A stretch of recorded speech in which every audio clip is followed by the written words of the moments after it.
สบายดีวันนี้จะพาน้องๆนักเรียนมาเกี่ยวกับสมพลโลกาลิตเพิ่นให้สมพลโลกาลิตจงแก้สมพลโลกาลิตพื้น10ของxคูณให้โลกาลิตพื้น10ของ 2x เท่ากับโลกาลิตพื้น10ของ5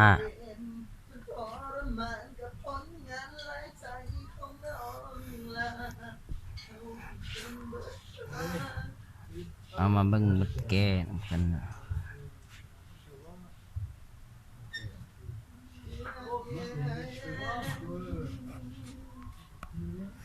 เบิ่งบทแก้จากจุดโลกาลิตพื้น10ของ x คูณให้โลกาลิตพื้น10ของ 2x เท่ากับโลกาลิตพื้น10ของ5จากบทเลขตัวนี้นะโลกาลิตพื้น10ของ x คูณให้โลกาลิตพื้น10ของ 2x เท่ากับโลกาลิตพื้น10ของ5บางน้องมันจะคิดง่ายๆว่าตัวนี้ก็เป็นโลกาลิตพื้น10นี่ก็เป็นโลกาลิตพื้น10แล้วเราแยกโลกาลิตพื้น10นี่ออปชั่นคูณแล้วจะได้ x คูณให้ 2x เท่ากับโลกาลิตพื้น10ของ5เนาะมันบ่ได้ง่ายว่านั้นเนาะสำหรับตัวนี้มันจะเป็นบทเลขที่ว่ายากสมควรเนาะสำหรับนักเรียนม.ปลายถ้าว่าเข้าใจบทเลขดีนี่อาจจะแก้ผิดแน่นอนเนาะสำหรับบทเลขตัวนี้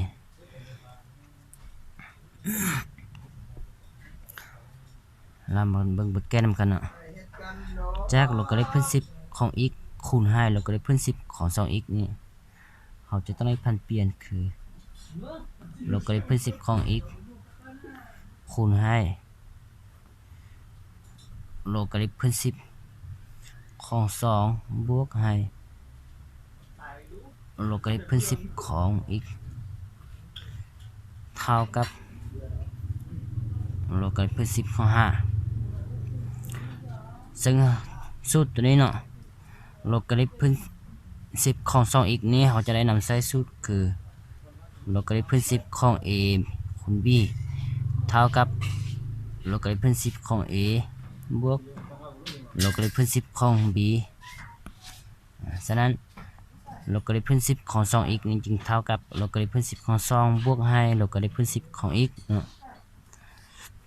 แล้วคราวนี้เราจะคูณโลกาลิตพื้น10ของ x นี้เข้าไป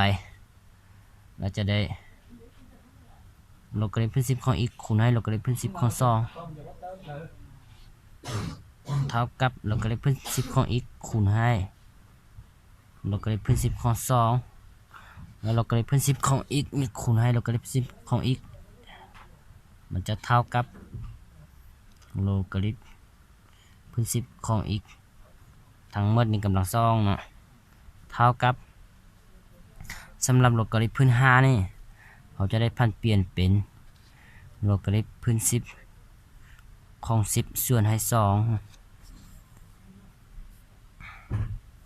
แล้วตัวนี้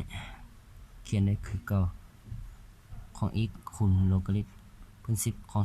2บวกโลกาลิตพื้น10ของ x ทั้งหมดกำลังสองเท่ากับสำหรับตัวนี้เราจะได้นำใช้สูตรโลกาลิตพื้น10ของ a ส่วน b จะเท่ากั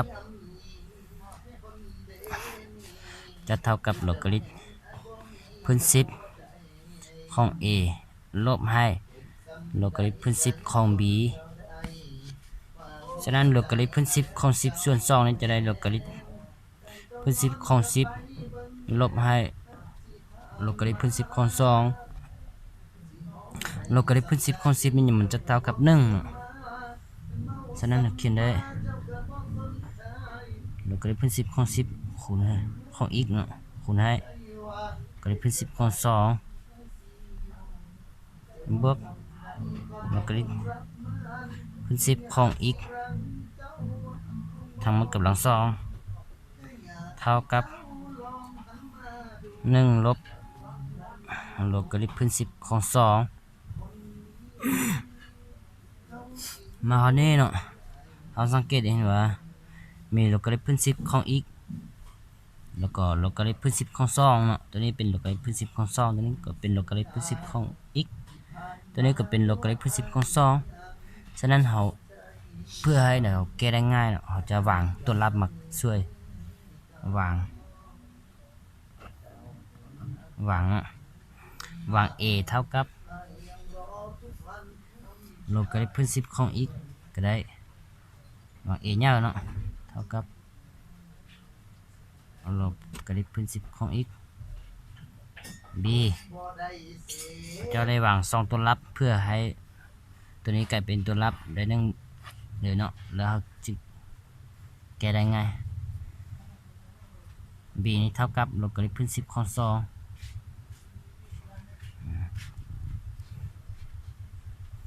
แล้วเขียนได้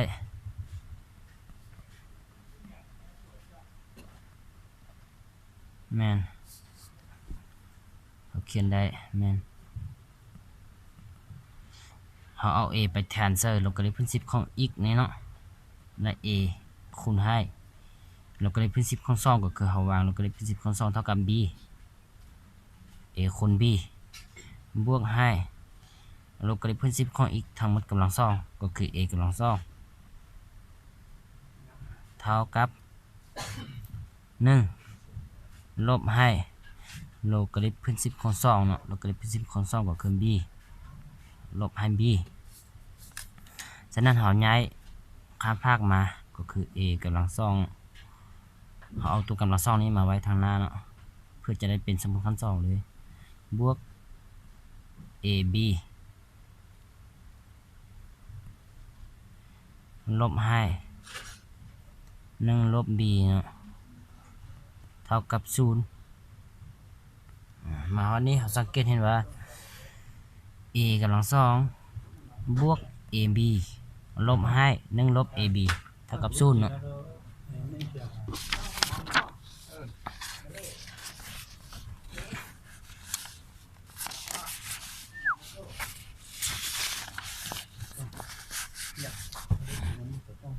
แล้วเขาเอา a นี่เป็นตัวรับเนาะ b นี่เป็นจำนวนของค่าฉะนั้นเราเปลี่ยนรูปร่างนิดนึงก็คือ a กำลัง2เนาะบวก ba ลบ1ลบ b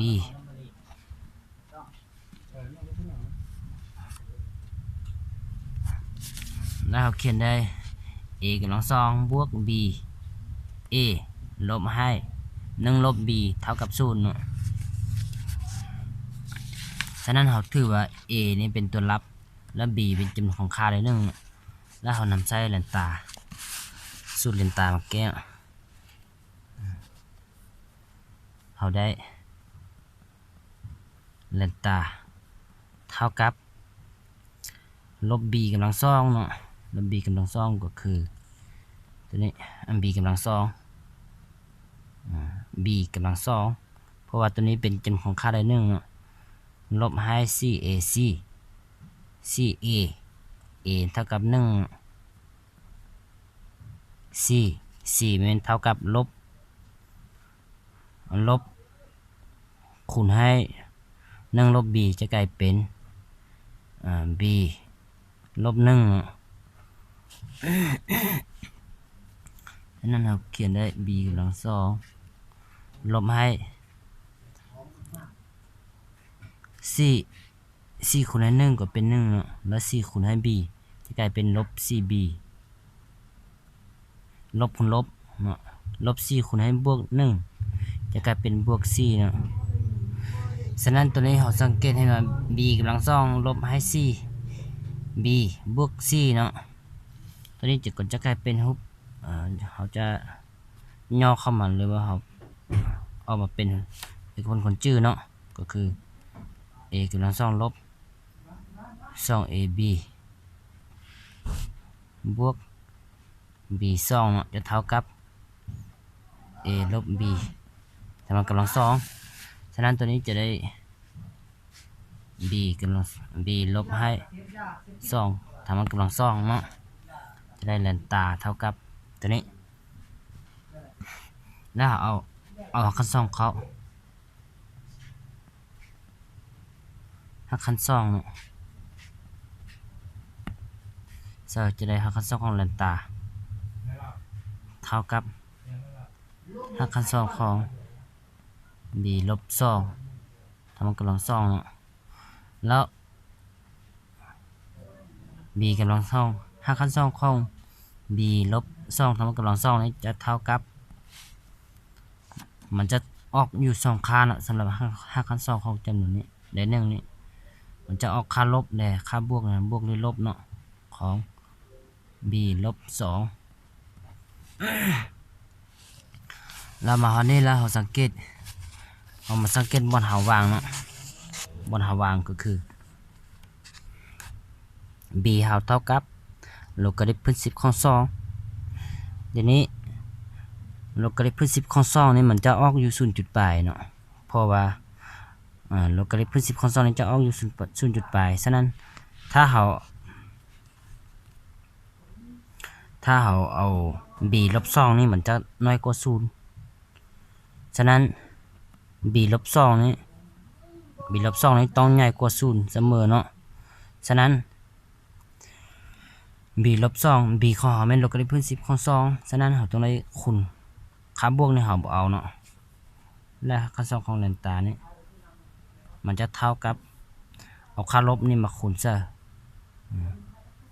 เพราะว่า b ลบ2มันต้องใหญ่กว่า0ทุกเทื่อเนาะนั่นจะได้ค่าลบมาลบ2ฉะนั้นเมื่อเราคูณลบเข้ามันจะกลายเป็น2ลบ b เนาะ2ลบ b เอามาเบิ่งตัวนี้โลการิทพื้น10ของ2นี่ถ้าว่าเอา2มาลบ0.ปลายมันจะเป็นค่าบวกฉะนั้นมันจึงใหญ่กว่า0เนาะจุดนี้มันจุดสำคัญที่เราจะต้องพิจารณาให้ดีเนาะในเวลาแก้บนเลขจะได้2ลบให้ b เนาะ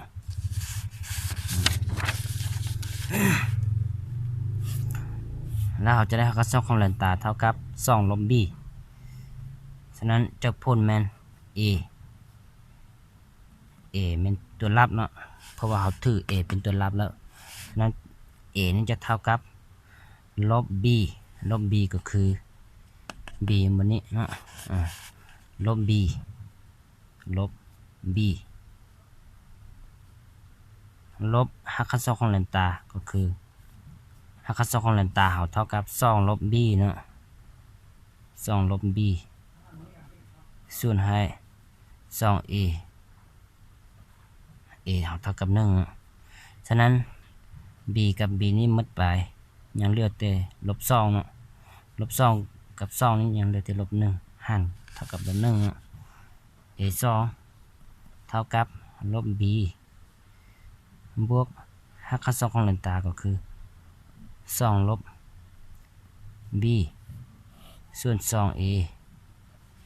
ฉะนั้นลบ b กับลบ b จะกลายเป็นลบ 2b จะได้2ลบ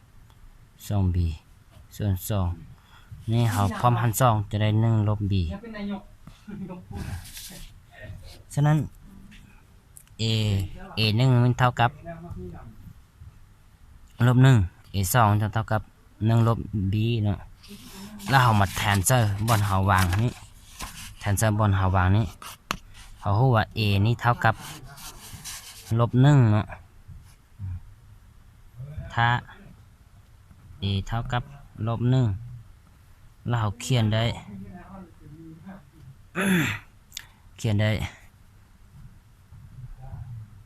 โลการิทพื้น10ของ x เนาะจะเท่ากับลบ1ฉะนั้นมาฮอดนี้โลการิทพื้น10ของ x เท่ากับลบ1แล้วเราถอน x เนาะถอน x จะเท่ากับ10นี้กำลังลบ1เนาะ10กำลังลบ1ก็เท่ากับ1ส่วน10โดยที่เรานำใส่สูตรตัวนี้ a ของ b นี่เท่ากับ4เนาะแล้วถอนได้ b เท่ากับ a กำลัง4จากตัวนี้เราก็ได้พื้น10ของ โลกาลิกพื้น10ของ x เท่ากับลบ1นี่ครับก็คือโลกาลิกพื้น10โลกาลิกพื้น a เนาะของ b เท่ากับ4แล้วทอนได้ b นี่เท่ากับ a กำลัง4ถอนได้ x นี้จะเท่ากับ10กำลังลบ1 10กำลังลบ1จะเท่ากับ10 1 ส่วน 10เนาะ2ถ้าว่า a เฮาเท่ากับ1ลบ b เนาะ1ลบ b แล้วเราเขียนได้โลกาลิกa เฮาเท่ากับ1ลบ b เนาะโลกาลิกพื้น10ของ x จะเท่ากับ1ลบ b และ b เฮาแม่นเท่ากับโลกาลิกพื้น10ของ2แล้วเราแทนได้โลกาลิกพื้น10ของ x นี่เท่ากับ1ลบโลกาลิกพื้น10ของ2อ่ะ แล้ว1ลบโลกาลิกพื้น10ของ2นี่มันจะเท่ากับ1ลบโลกาลิกพื้น10ของ2นี่จะเท่ากับโลกาลิกพื้น5นะพื้น10ของ5ฉะนั้นโลกาลิกพื้น10ของ x นี่เท่ากับโลกาลิกพื้น10ของ5มานี่เราปลดล็อกก็คือเราทอนได้ x นี่เท่ากับ5ฉะนั้นเจอผลแม่น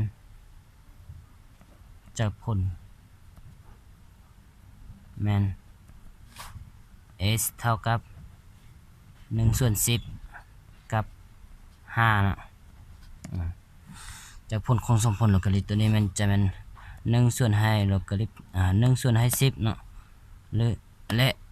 รือว่า5ก็คือจากผลของสมผลตัวนี้เนาะ